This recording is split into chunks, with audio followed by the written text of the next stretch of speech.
common saying in therapy is that the people who need therapy the most are the people who don't go to therapy. Therapy, to my Southeast Asian people and also religious people, it's essentially just having someone that you can talk to that will not have any judgment towards your feelings. Humans are adaptable, and the whole point of understanding the childhood trauma or your attachment theory isn't to justify your bad behaviors. Just because it happened back in my childhood doesn't mean I can keep doing it. If it happened once, I need to apologize and then make sure it doesn't happen again. That's the whole point of understanding it. It doesn't justify any of your bad behaviors. I want to talk to you guys about my experience with therapy and the stigmas around therapy, especially in Asian culture, whether like you should go, why you should go, who should go, and what therapy actually is, rather than like I know a lot of people, especially like with people like my parents, after I talked to them about it, then they understood like, oh, okay, why is he going to therapy? Like, is it actually that bad? And all these questions I'm gonna try to answer, especially for my Asian audience, or especially for the people who are within my realm, Southeast Asia, the gangs.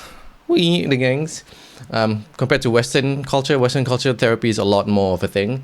And I'm gonna be talking to you guys about that. And before we start, I just wanted to say that there's this common saying in therapy is that the people who need therapy the most are the people who don't go to therapy. So let's start from there, right? Let me start from my story as to why I went to therapy. I'm gonna try to be as honest and vulnerable as possible so that I can help you guys, whoever is going through a hard time. And trust me, a lot of people are going through worse than me, and I understand that. And I just wanted to share what my experience was like, why I went through it, how long I went, and So long story short, I finally had to like break contact with my ex, and a lot of things were happening, confusing things. I'm not gonna share any details for the sake of the person's privacy and my privacy, but overall I would say the main reason why I went to therapy was I had to come to terms that I had to finally walk away fully from this person, and that was the last thing that I wanted to do in my life, but I knew I had to. Therapy was basically me needing help with understanding how to move through this situation, because I was going through my days with a lot of headache, ruminating throughout this whole thing. I also had a lot of chest pains and just heartbreak in general, of like losing someone in your life, And this is not the first time it's happened, Sometimes in the relationship world, a lot of people always talk about like, oh, who broke up with who, like what was the problem. But sometimes in relationships and friendships in general, or family relationships, I think all of you would know, or people who are going through like certain problems in these relationships, you guys know that it can be a multitude of reasons, right? They can be negative, or they can be toxic in your life. They can be whatever that's like not good for you anymore. It's one of those situations where like I just knew I had to walk away from to protect my peace. Even after I went back to Singapore, even though I recharged to see my family, after that I went back to Australia to continue my job hunt. I was still alone at home. I still have friends here, but like there's no one for me to fully address my thoughts. And it doesn't help that like I'm waking up alone every single day. And it's not that I need someone beside me to be like hugging me or whatever, but it's just like having human connection is not available to me. So I really didn't know how to process that with like, while I'm trying to find a new job, while I'm working part-time as many hours as I can to save for my future. It was causing me to like have breakdowns and all these kind of things at work. So I finally decided to like call a counselor and to try and sort things out. I went to therapy for a full month. I know 1 month is very, very, very short, to be honest, but I was very determined to go through my problems and face them head on. And I knew what I wanted by the end of it. So one of those things where like I'm a pretty secure person, to be honest, and me going to therapy was like a last case resort. So the second I told myself, at the second I called that therapist, I was like, I have to go all in on this. I have to be fully 100% transparent with the therapist, and really solve what I need to solve. And that's why it took like a month. And also the main thing was that when he gave me the tools to go home and try to do something, I actually did it, and that's why it was really, really quick. And I know everyone's gonna have their own journey with therapy, but let me just say that within that 1 month experience, right, therapy, right, to my Southeast Asian people and also religious people, it's essentially just having someone that you can talk to that will not have any judgment towards your feelings. And that's so, so important. Sometimes in life, like, you just need to talk to someone with zero judgment, no matter how bad it is. And someone who isn't in your circle, who won't like spread the message. So it's only between you and that therapist, you know? Like, legally they are not allowed to say anything after this, you know what I mean? They're not allowed to like say all this information that they have about you. So went in for my first session, told him all the problems that I was having with my relationship, all these things. He took down all the notes, took down a little bit of information with my childhood, these kind of things. And then from the second session, then that's when we started to like work on certain things. All right, the first thing I want to talk about is, once you've already decided to go to therapy, and people around you, maybe even if they don't accept the fact that you're going to therapy, or you're asking your parents or people around you, like, if they're judging you for going to therapy, and then you're like, let me explain to you why I'm going to therapy. My analogy of what therapy is, all right, essentially it's like when you're sick, you have a flu, right? You go to the clinic and then you tell the doctor, look, I have a flu. It's been going on for this many days. It may be because I eat this, I ate that, whatever it is. And then this is my symptoms, right? And then the doctor examines you, gives you medication. And then when you go home, it's up to you whether you take the medicine. I know a lot of people, like, especially in Southeast Asian like families, right? Especially like with grandparents, parents. Sometimes when they get the medication, they don't even take it. Or even myself, like when I was younger, like I forget to take the medicine, and then like I get sick even longer because I'm like not consistent with the medication and all these kind of things. So that's essentially what therapy is as well. Therapy isn't something that you go into it and then you come out a better person. Like after you're done talking outside, you're like, okay, I'm a better person. That's not what therapy is, right? Because if you look at the analogy of going to the clinic when you're sick, it's the same thing where when you go to therapy, you talk about your problems, and then the psychologist helps you understand your problems through the psychology side of things or whatever, and then he gives you tools on how you can help yourself solve the problem and all these kind of things. And then you walk out of it, you have to start using the tools. So for example, for me, one of the things that he told me was that he realized that I have a very high ego and I have very high expectations of myself. And that's good in my work side of life, my gym side of life, all those kind of things. But when it comes to relationships, that's where I can't always maximize everything. And I can't always rationalize my emotions all the time, right? Because rationalizing your emotions means you're not honoring the emotions at the same time. Do you know what I mean? So like, if I'm sad, then I'll be like, oh, I'm sad, like I lost this person that's never going to be in my life again, or I'll never be able to physically see them because we were long distanced. And then I'll be like, but you know, Allah works his best through my prayers, and sometimes things are just meant to be. My therapist told me, like, look, let's try and do this, right? Maybe you don't agree with me, but let's try and do this. What did you lose in this? What's a negative thing about this? And I said, the fact that I'll never be able to see her physically at all in my life. But Allah, like, no. What is the negative thing? We will never see each other, and this is how it has ended. And he told me to just, okay, let's sit in it. And he sat down with me for like 5 seconds of silence and like just honoring that emotion.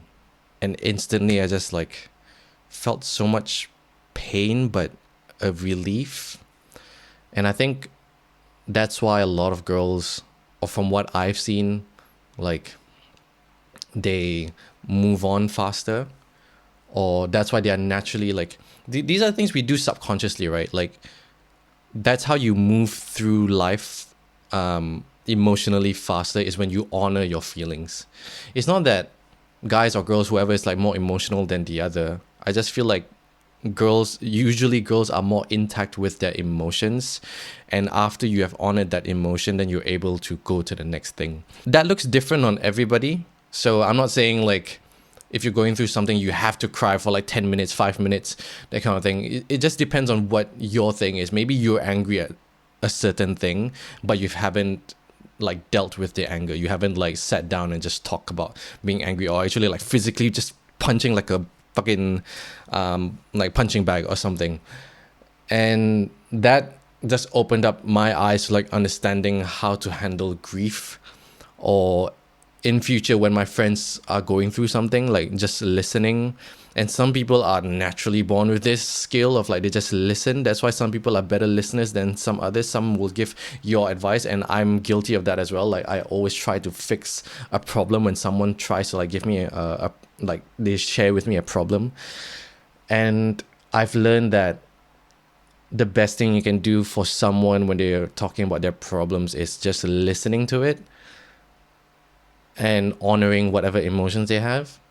And only when they want help and they're asking like what should I do, then I'll be like, okay, then let's try to do something about it. After that, I went home, and for the next week I was sick. I was feeling a lot more lonely while I was sick, because no one's going to take care of me. I have to take care of myself as well. I'm alone at home. I have to spend money to buy food, delivery, and it makes me even sadder because now my money is going to drop. Life didn't just get like instantly better, of course, but I just got to a point where like, oh, I know how to handle this, you know? Like handling this emotion is like, it's part of life. And understanding the fact that like this is part of my grief and this is my emotions, and no one's going to take that away from me. So no matter what people do, like I know this is what I have to do. Like this is part of the healing process. After that, I continued the session with him, and he was asking me how I feel, all these kind of things, and then what was like the next steps, and how am I changing myself. And I realized like I didn't even realize, but my actions after those things, after like crying in the shower for like two nights, not like a whole night straight, all right, like one night and then the next night, what I realized was the things that I was focused on, like my goals, my dreams, my job applications, like I started to do all these things way more, and a lot of things went out of my head. Or when I'm thinking about certain scenarios of my past, I'm able to look at it as like, oh, that happened, like that's okay. And yeah, that just saved my life, to be honest.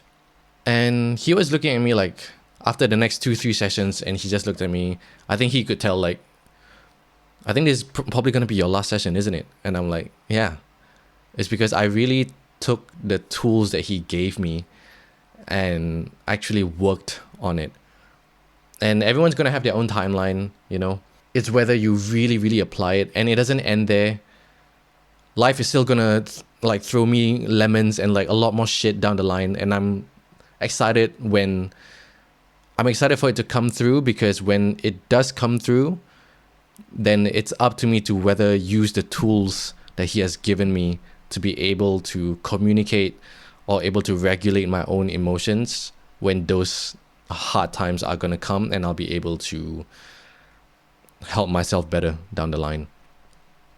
And I would say even within my religion, there's any Muslims out there watching this, if you guys know which exact verse, but I know there's a verse or like somewhere in it saying is that when Allah doesn't give you calamities, or Allah doesn't give you struggles in this life, that's when you should sort of be scared, because that means you're straying off your path of your religion, or the path of, you're going to the path of the devil. A comforting thing to me to realize that like suffering and pain is part of life, and religion isn't something for you to run away. Religion isn't used for you to run away from your problems or to justify your problems. It's used to, when you have those big problems, religion is used. Religion is needed. God is needed to help you solve, move through those problems. It's not that when you're going through these problems, it's like, oh, just trust in Allah, just trust in God, like God has you, whatever. It's like, no. God is giving you the test right now. Feel every emotion, because that's part of the blessing that God has given, in that you have to go through these emotions, whether it be pain, love, because it comes hand in hand, right? When you love someone so much, you're risking yourself you're risking pain down the line. Like you'll never know what happens down the line, right? I don't know, like maybe divorce, breakup, miscarriages, family problems, someone loses feelings. Like you don't know what would happen down the line, but you're also just risking hurt. And if a day comes where you're hurt, it also means that you have loved this person so much so that when something happens, like you're hurt as well. If you want the highest of highs in life, you'll go through the lowest of lows, and that's just part of the game. After that last session, I just looked at him like, I just looked at my therapist being like, you've given me the tools for now in this stage of my life, and I'm good. And I'm going to make sure I remember I have those tools. And probably around like weekly or almost every day, I have to remind myself, we're human. We need reminders to live our life. Looking through emotions with understanding and curiosity instead of judgment has just saved the way I've viewed my life and my mindset. So that's what therapy has been doing for me. And the typical thing that people will go through, let me talk a little bit about childhood trauma. All right, like just a little bit, because I'm not a psychologist in any way, right? But every therapist will definitely ask you what your childhood was like what your family dynamic was like, all these kind of things. And what I've realized is, yes, if you've gone through extreme trauma, right, like what I'm saying, like physically abuse, sexually abuse, that kind of thing, that's a whole different game. Like you need therapy for that in itself. But what I've realized with the childhood, what your childhood was like, is that they're just basically looking for patterns in your life, right? Because we're habitual creatures. Whatever that we've learned from young that we find normal will come into our relationships in the future, with friendships, romantic relationships, work relationships. Everything is going to come back, especially when the emotions are really, really heightened, right? And the thing is, it's the same with your star signs, if you believe in that, attachment theories. All right, I've also been reading this book called Attach, with people who are securely attached, anxiously attached, avoidantly attached, anxious avoidant attachment, whatever it is, right? Whatever that you are categorized in a box, right? Humans are adaptable, and the whole point of understanding the childhood trauma or your attachment theory isn't to justify your bad behaviors. The whole point of understanding those things is so you and your partner are able to understand each other with how you communicate, and then you'll be able to communicate better to then make the relationship better. All right. So if one person is avoidant attached and one is anxious attached, right, this is the worst combination that you can have. So let's say they're having a fight, and then the anxious attached is trying to get to the avoidant person, and then the avoidant person is trying to run away, right? These two, if they learn about these attachment theories, right, and all they do is justify their behaviors, like, oh, I'm avoidant, so I'm gonna run away. Oh, I'm anxious, so I'm just gonna keep running for him. Like, I'm anxious, I want to keep going for him. The whole point of learning the attachment theory is that both people will be like, oh, he's anxious, let me tell him, okay, give me one day and I'll come back, but I promise you I will come back. All right, then you have to live up to that. The avoidant person has to live up to that behavior. The anxious person can also be like, hey, I'm very anxious, so can you like not take too long, and can we compromise on something, and then we can continue talking about it in future to solve our problems and also make the relationship better. That's the whole point of understanding your childhood trauma and your star signs. I don't believe in star signs, unfortunately, all right? Don't hate me. Attachment theories. It doesn't justify any of your bad behaviors, all right? If, like I said, if I I have certain childhood traumas with my parents, that like the way I was scolded and everything. But if I start scolding my significant other the same way I was treated back then, it doesn't justify anything. Just because it happened back in my childhood doesn't mean I can keep doing it. If it happened once, I need to apologize and then make sure it doesn't happen again. That's the whole point of understanding it. But it doesn't justify any of your bad behaviors. That's the main difference. I think a lot of people have just been this trendy thing of like, oh, because of my childhood trauma, I'm this.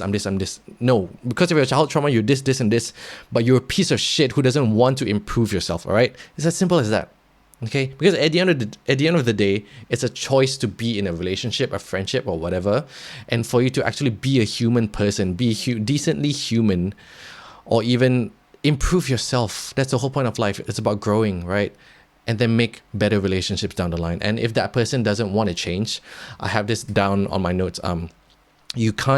People can change, but you can't change anyone. That's the main difference, all right? And that's the thing about fixing people. I've also been there, is that you can't fix someone until they want to fix themselves. You can only inspire someone to fix themselves. But I guess it's a whole different topic or a whole different discussion for someone who has that ability to inspire someone to change. But that's the reality, right? Is that humans are adaptable, and we are always changing, we are always growing, but no one can tell us how to change. No one can tell us, or no one can force us to do the behaviors that change. So I'm going to end it off there. And finally, I'm going to keep saying this because this is also a reminder to myself, is that behavior is a language. And no matter how much someone says something, no matter how much I say something, if my behaviors don't show through my behaviors is my actions, right? If I say I need to find a job, am I applying for a job? Am I applying for a lot of jobs? If I'm saying I'm going to change for the better for my relationships, when there's a heated discussion, am I going to be the same person? Am I going to raise my voice? Am I going to attack the person instead of listening again? Whenever you're in these relationships with your family, friends, or whoever, pay attention to that behavior. And if the behavior doesn't match up their words, it just simply means that they don't care enough to change that behavior. It's as simple as that. And that's the harshest truth, and also the truth that has also saved my life with a lot of relationships that I've been through in the past year, is just understanding that fact. Is like, if their behaviors don't match their actions, they just don't care enough. Even if they're saying it in the kindest, sweetest way possible, if the behaviors don't match, it just doesn't add up. And if you don't want to believe me, give them 3 chances, all right? Whatever their problem is, if they're addicted to something, or if they say they're going to do something, or even something as simple as like throwing out the trash, whether they'll do it or not, and then they don't, give them 3 chances. All you need to do is just give them 3 chances. If it goes above 3, it means they just don't care enough for you.